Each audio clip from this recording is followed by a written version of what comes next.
All right, so today's training, we're going to be talking about structuring your funnel for maximum sales. And this is all about now that we have a funnel up, now that we have some things in place, we're starting to get a sale here and there. How do we maximize this funnel? How do we turn this funnel into something that's making us a steady, consistent income, something that's actually generating cash flow on a regular, daily, and consistent basis? Now, it's important to remember this should only be done after you have a funnel that is working at a basic level. So the stuff we're going to be talking about today assumes that, hey, I already have a funnel. I already have some things up and running and I'm getting some sales. They may not be to the level I want, but the funnel's working. I know that I'm getting some of it here. So if you don't have a funnel that's making sales and you're not getting anything going through it yet, then this is probably, you need to go back and look at your funnel and try and figure out how you can make that start to get sales, because that's first step. And now that once you get that step where you're getting a few sales, now is when we go and we push to get a funnel that is starting to generate significant amounts of income for you. So as with anything, this is one of the reasons whenever we start this, we always recommend that you start out with what's called a basic minimum viable funnel. Now, a basic minimum viable funnel looks something like this. You have a registration page of some sort where people go to opt in. They put their name and email address, so they get opted into the marketing campaign. Then they're taken to some type of sales page. Now, that could be any kind of different thing, as we've talked about in the past with different funnels. It could be a webinar that they're watching, which then sells them on something. It could be a video sales letter. It could be just a page that talks about, a product, anything like that. But we're getting them to the page. We're giving them information. We're training them about a topic, and we're making an offer that solves a problem for them. So they're doing that. They're going to the sales page, and they go to an order form where they actually make their payment, and then they have a thank you page, which confirms the order. So my point in saying all this is when you're first starting out, don't make your funnel super complicated, because what we want to do initially is we want to test the idea. Is the idea of what I'm trying to do valid? Is the idea of what I'm trying to present workable? Can I do this? Can I make this work? And can I make this sell before we try and put all the bells and whistles on, before we try and take the next step and do upsells and downsells and all these little tricks and different things on there? The tricks are never the thing that are going to ultimately make the funnel work. The core offer is what makes the funnel work. All the things we do after are just to enhance it and improve it. So make sure that you have your basic funnel, however you've set it up, working first. Have that going first, and then once you have that, that's when you apply these next tactics. So now once you have that, we would start working through the scaling process. And again, once you construct it and have some initial success, now we start scaling, and scaling can be done through one of three methods. The first way to scale your funnel is through your traffic, which simply means you're going to get more people to your registration page to increase opt-ins. Obviously, if you have a funnel that's working, we want to get as many qualified leads to that funnel as possible so that we can get as many sales as possible. So we want to keep getting more and more traffic to that page. So it increases sales, builds your tribe. We want all of these things to be happening. This is how, again, at some point when the funnel's working and it's humming and it's good, it's solid, now it's a matter of how do we increase the volume. So this is really the first thing you should always be looking at. How do I get more eyeballs on it? How do I get more people to the page? And the types of traffic that you can send to it are organic. In other words, organic traffic is generated by you doing different things to generate the traffic yourself. It could be sending an email out to your email list. It can be doing posts on social media, different things that you could do to generate the traffic organically. You're going out there and doing the work and getting people to click on your links. It could be Google search of setting up your site so it has good SEO rankings. So for certain keywords, so when people search for that, they can see all these things, and they can be able to find your page when they do Google searches. Again, as I said, social media, YouTube, you can do YouTube videos so people watch your videos on YouTube and then go to your site. You can do a podcast where you have people you get interviewed on a podcast, or you can have your own podcast. where you do things that are like talking about different topics, and then you can have people go to your site based on that.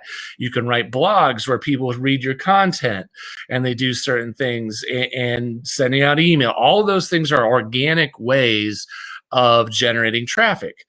The next way is you can use affiliates. Affiliates are just people who will agree to send out emails or do a joint webinar or be a guest on your podcast, or have you be a guest on their podcast, or even help you can run a contest where all sorts of people are out there and promoting different things for your product. Now, as a part of this, you agree to pay them a percentage of the sale.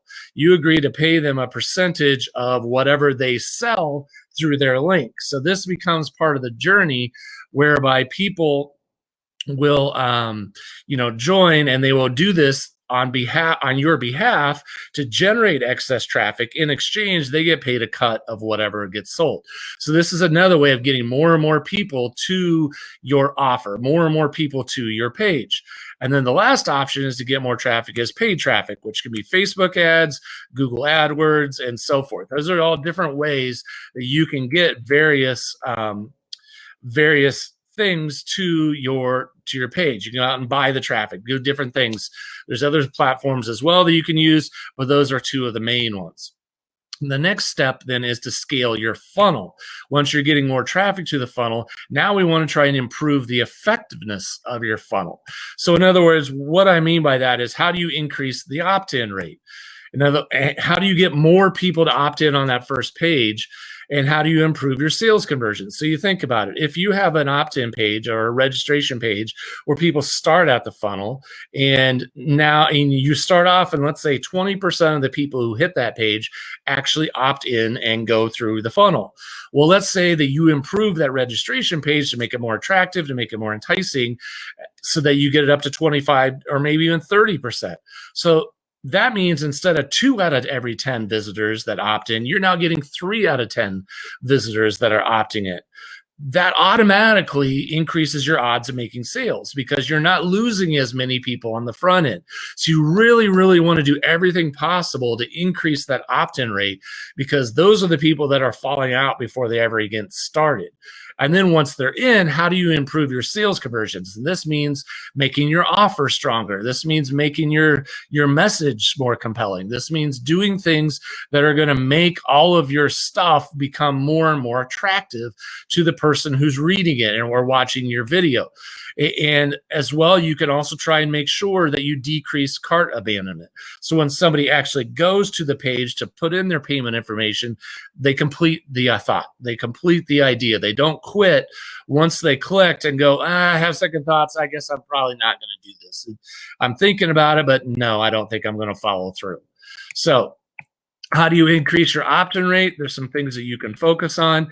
Your headline is obviously probably the most, or one of the most important things that you can possibly do. Because if people read your headline and they're not intrigued, they're not drawn in, the rest of your copy doesn't get read. So the number one thing to always focus on first is the headline, because you got to draw them in, you got to hook them in, and the headline should always be very benefit focused for the reader, so they have a clear benefit and understanding of what that is. And there should also invoke curiosity. So there should be a strong benefit to the reader for what's in it for them to keep reading. And there should be an element of curiosity of why they would want to learn more. And then the lead in is like the next most important part. The lead in is the text that's directly below the headline. It's leading them into the rest of the page. We want to make this intriguing. We want to make this compelling. Things that are really going to draw them in and cause them, again, I want to know more about this. What is this? I think this is something I want to read about, learn about, and get more information on. We want to have strong benefit statements. And these are usually like bullet points that are on the page that are really focused, that are really drawing people in. They're really saying, hey, this is why you should care. And this is what you're going to get if you go through this funnel. You're going to get this, you're going to get this, you're going to get this. And these are really like strong benefits. Oh yeah, that's exactly what I want. That's the stuff that I need help with. That's where I really need something here. So then people are going to be much more likely to go and say, yes, let's go. Let's hop on. Let's do this thing. Let's go into the funnel. Your images, you need good images that are going to be compelling, that are going to make people be interested in it, that are going to make it look like this thing is really cool. If you have you should be pictures of people or yourself that are good images. It should be if you have a picture of your product or of your ebook or whatever it is, make that thing look like a hero shot. Make it look attractive so that it's something that people want to get. A good, clear, and strong call to action. Make it so it's very easy for people to know what to do. Don't make them look for the register button. Don't make them look for it. Make it very obvious and very easy to find, and make sure that there's some urgency there. Make sure that they have a clear reason to follow through, a clear understanding of why they should take action now. Improving your sales, you really want to focus on your marketing argument. Like, why is it that this solution that you're offering is the right answer for my problem? Why should I believe you? You want that argument to be so clear, so compelling, so strong that people hear it and they go, wow, you're right. This is exactly what I need to solve my problem. This is the thing. I've been struggling with this. I haven't been able to solve this. I haven't been able to get this figured out. And what you're presenting is, doggone it, this is exactly what I need. Have a good call to action so that people understand, again, what is it that they're supposed to do. Have a strong value stack. And the value stack is a list of all the things that you're going to get. All the things that you're going to get if you buy this. You're going to get this and this and this and this. And it shows the value of all these things. And it may be $1,000 in value and you get it for $100. And so you want that really strong stack so that people see this is amazing and it's only going to cost me this much to get it. You want testimonials on there that back up your claims. So whenever you're making claims about what you can do or about what you're about, you want testimonials of people saying, yep, I went through this and I did it and I got great results, so that people are validating what you're saying. You want some scarcity in there so that people feel like, oh, well, this can be gotten at any time. There's no limit. I can delay. Well, delay usually means they don't buy. And urgency. Scarcity is quantity, reducing quantity. And you can use scarcity, like even on a course, by saying for the next so many people that buy, you get a bonus thrown in. And once the next 100 orders are in, the bonus goes away. Or you can use urgency, which is time-based, and say, hey, if you want it at this price, you need to buy it in the next 24 hours or something like that. We want to do things that are going to use and get people to take action, because when people don't take action, they remain stuck. When they remain stuck, they don't get their problem solved, and we're here to help them do that. And the last part of fixing your funnel or increasing the effectiveness of your funnel is decreasing cart abandonment. And what we really focus on here on the cart is we want to recap the offer, because a lot of times people get confused, like, oh my goodness, what all went in this again? And now all I'm seeing is the price. And so you can recap the offer and say, you're going to get this, this, this, and this, and it's all this value, and the price is just $100 or something like that. So we don't want them just focusing on the price now. We want them focusing on all the things that they're going to get as well, so they remember the value more than they remember the price. You want to make sure you have some type of guarantee or something on there that you are, saying we stand behind what we do. The guarantee makes them feel like, okay, even if I get this and I don't like it, I still have an out. I have a way to get out of this and get my money back if I don't like it. Support. If I have questions, like, for example, somebody may have trouble getting their order through. They may have trouble getting their credit card through. Is there a link or something on a cart on the checkout page where somebody can click and get help? Can they get some help? Can they get something to help them get their order through? If they have questions about something, like, do you take payment via PayPal or this or that? You have a way to support your transactions so people don't get there, get confused, and then just leave the page because they couldn't figure out how to make the purchase. Again, have a testimonial on the page, just, again, validating that this is a great deal. This is a great product. This is a great purchase for you to make, because we want to validate their decision to do that. Have a clear price so there's no confusion, like, oh my goodness, is this much money, or is my end going to pay that much money? What's happening here? Because people get confused and they feel like it's not certain exactly what they're going to be charged. They leave. They're out of there. So make it very simple and clear what it is that they're paying. And again, have that urgency there. Make sure you act now to take advantage of all this stuff that you can get, or before the offer goes away or before the price goes up, however you want to structure it. Then the last method of increasing and scaling up your funnel is to scale your value. Now, this is about increasing the monetary value of each customer that goes through your funnel. And that means this is where we start to add upsells. So as I told you earlier at the beginning, we want to have like the core funnel. We want to make the core offer work, because before we add upsells and all these things, we want to know that people are actually interested in buying the core offer. But now that we have that, we can add an upsell. Also, get this, just $39 more, and you can add it in. And all of a sudden people start buying the upsell as well. So instead of your total amount of revenue coming through the funnel being $100, it's now $139 for each customer. So all of a sudden you're getting more money and more value for each customer that goes through. You can have additional opportunities, which are just things that are going to come along that you can present to your audience. So once they're your customers, you can send them and email them additional opportunities. So this, again, once you get somebody into the funnel and you get them going, it doesn't have to all end there. The relationship doesn't stop there. You can send them additional opportunities, additional things that they can be interested in. You can say, hey, you know what? This offer is selling great at $100. I wonder if it would sell just as great at $127. And suddenly you realize, well, shoot, it's selling just as well. The value is so lopsided that it sells just as well at $127 as it does at $100. So now for every sale that's coming through, you're getting $27 more in revenue than what you were before, because you increased the price. So as you think through your funnel process, it's always good to keep in mind a value ladder. And the value ladder really, because again, this is all about building out a set of offerings that are going to keep taking people through a journey where they're going to keep getting more and more value, and you're going to be able to continue to make more and more money from that relationship. So you start off here, and you usually start off with an opt-in or a low ticket offer. So that could just be something they get as an ebook. They register for an ebook and they get a free resource, and that puts them on your email list. Or it can be a low ticket purchase, $7, $10, something like that, which was called kind of a tripwire, which gets people started in the journey and gets them moving and gets them going so that they start the journey of becoming a customer. And then you move them into your core offer, which is more expensive sale. You start marketing to them your core offer, and they offer the opportunity to do that. And it could be your course or something like that for a couple $100.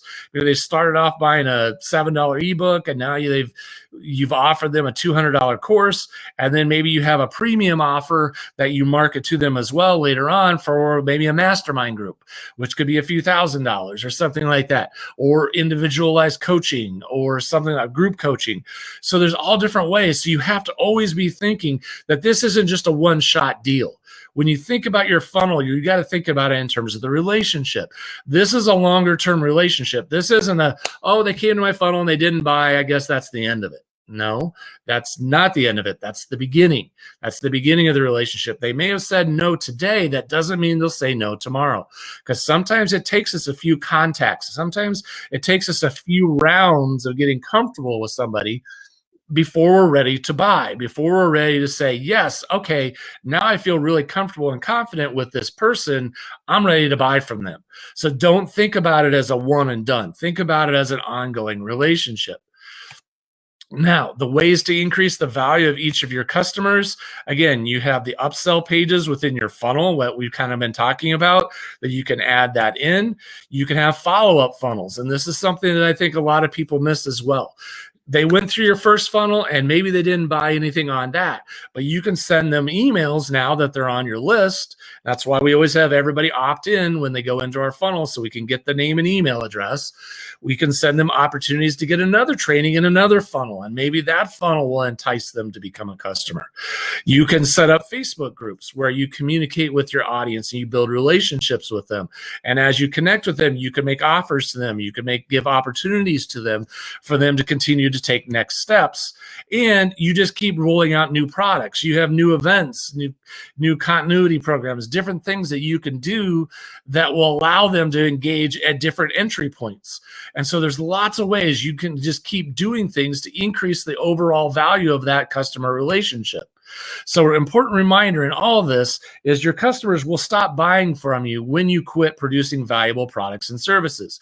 So when you stop buying, when you quit offering valuable things, they're going to quit buying, because some of them are going to love your stuff so much they're going to buy almost everything. But then they're going to say, well, he or she doesn't put out anything anymore, so there's really nothing left to buy, so I'm not going to do it. You need to keep coming up with new ways to serve your audience and new ways to help them, so that people will keep buying from you, that they will keep adding more and more products to what they have purchased. The second reminder is your ability to scale is only limited by your imagination and dedication to your customers. So ultimately, everybody always has something they need help with. They always have some challenge that they're trying to overcome, some problem that they're facing. Your ability to continue to grow and develop that relationship with your customer is your ability to create solutions for them, your ability to create answers for them, your ability to put together information and different products and services that can solve their problems, that can help them, that can move them forward in the direction of their dreams. And you keep doing that, that's what is going to keep your customers coming back to you. The more you look and stay connected to your audience, the more you understand what they're struggling with, what's a problem for them, the more you come up with solutions to those additional problems, the more they're going to stay dedicated to you and to continue to buy from you. So, in summary, remember, get your funnel working first. Get that operational. Make sure it's making sales, making sure that's all working correctly first. Then start scaling your traffic. Start going out there and getting more, finding ways. How do I get more people to the page? How do I get more traffic to the funnel? Then scale your funnel. Now that you're getting more traffic through the funnel, we got to find ways to optimize it. How can I add an upsell? How can I possibly raise the price? How can I do these little things to make it more profitable by adding those elements in there? How do I increase the opt-in rate? Those are the things that you do now that you've got a good amount of traffic coming through. You have a good understanding of where it needs to be tweaked and improved. And then from there, you scale your value, which is adding additional opportunities, adding additional products and services, scaling up the relationship that you have with your audience so that they can then engage with you at that level at different entry points, and being able to, again, if you go to the grocery store and all they have is bananas, there's only one reason to go to the grocery store: if you need a banana. But they don't. They offer a multitude of options. That's scaling the value. You're offering a large menu of things that people can come. They can get fruit, they can get bread, they can get milk, and so on and so on and so on. So there's all these reasons to go to the grocery store. Well, you don't need to have that many products, but have a menu of things that you can do for people. Have a way that you can keep serving your audience, and in doing so, you're adding more and more value and giving them more and more reasons to come to you.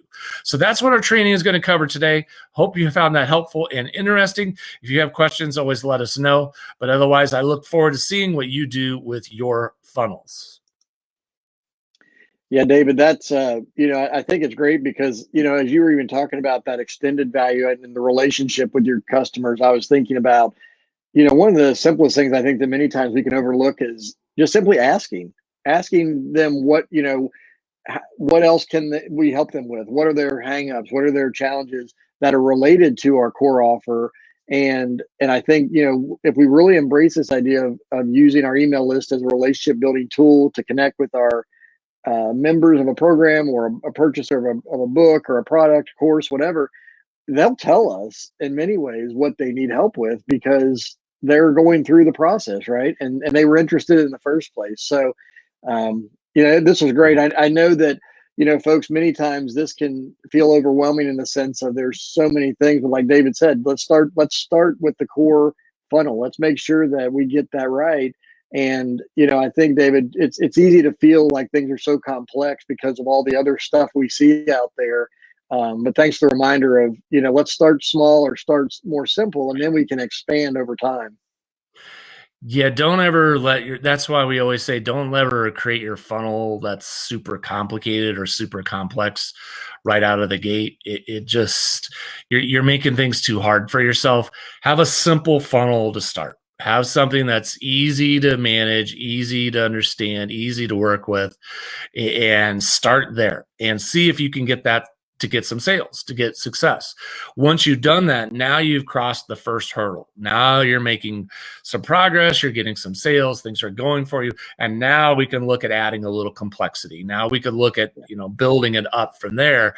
Plus you also now have the confidence and you have the understanding, okay, I got this. It's working. It's actually happening for me and things are going in the right direction. And when you do that, now you're kind of standing on that first step and it's easier to see the second step. And how do I get on the second step and so forth? When you try and take 3 or 4 steps at once, it can get overwhelming. It can get difficult and it can be a little much.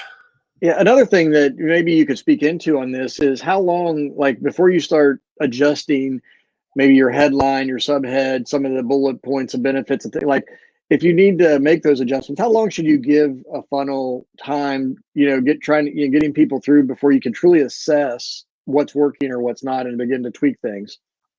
Yeah, what I always say is, because again, the reason you want to start with scaling traffic is you got to get enough sufficient eyeballs on the funnel to understand where you need to change. So I always look at it, it's less about time and it's more about how many people got to your funnel. Okay. I always say you have to at minimum at least get 100 or more people to your funnel, because now we had 100 visitors. How many of those 100 opted in? How many, what percentage opted in? Because you always start with your funnel from the top and move your way down the funnel. Because if you got a funnel and you only got 10, 15% of people opting in, don't worry about your sales message yet. Worry about getting more than 10 to 15% of people opt in. And then once we get a better flow, okay, more people are opting in now. Now we got a much better opt-in rate. Okay, now how's our sales message converting? Because now we're getting more eyeballs on that. How is that converting? On cold traffic, you'd like to see 2% of the people. Again, it depends on your offer too. If you're selling a $47 product or you're selling a $2,000 product, obviously you're going to be able to more easily sell the $47 one than the $2,000 one because it's just a much lower entry point. But you want to always try and get like 2% or so off of cold traffic of people to say, yes, I'll buy it. That's kind of like your bottom threshold. Again, it depends on the offer. On some of those, it can be higher. And again, depending on how it all goes and works. But a lot of this is all about, getting that to work correctly and getting those pieces in place. And you work your way down the funnel. Okay, now I'm getting good on my first offer. What about the upsell? Or what about the second offer in the funnel? Now I work on that one to get more people to say yes to that. So it cascades its way down.